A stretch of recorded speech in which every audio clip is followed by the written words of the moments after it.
সরকার যুক্তরাষ্ট্রের সঙ্গে একটি চুক্তি করতে যাচ্ছে, যে চুক্তির ধারাগুলো প্রকাশ্যে জানানো হবে না। জানা যায় এতে সামরিক নিরাপত্তা সংক্রান্ত বিষয়ও যুক্ত আছে। এ ধরনের গোপনীয় চুক্তির বিষয়ে নাগরিক হিসেবে আমাদের প্রতিক্রিয়া কি হওয়া উচিত? খুবই গর্হিত একটি বিষয়।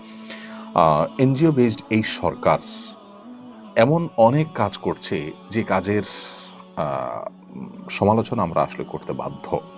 সাধারণত পলিটিক্যাল বিষয়গুলোতে আমরা কোনো মন্তব্য পারতপক্ষে করি না, কিন্তু সরকার এমন কিছু উদ্যোগ নিচ্ছে যে উদ্যোগগুলো আমাদের সাথে, অর্থাৎ দেশের মানুষের সাথে কোনো কোনো ক্ষেত্রে বিশ্বাসঘাতকতার সামিল।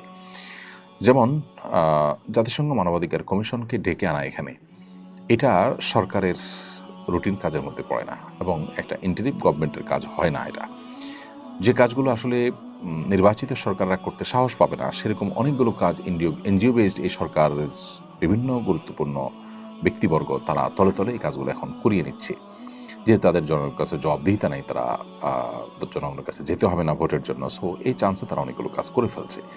এই কাজটি অর্থাৎ যুক্তরাষ্ট্রের সাথে এরকম কোনো গোপন চুক্তি করা, সেরকম একটি কাজ।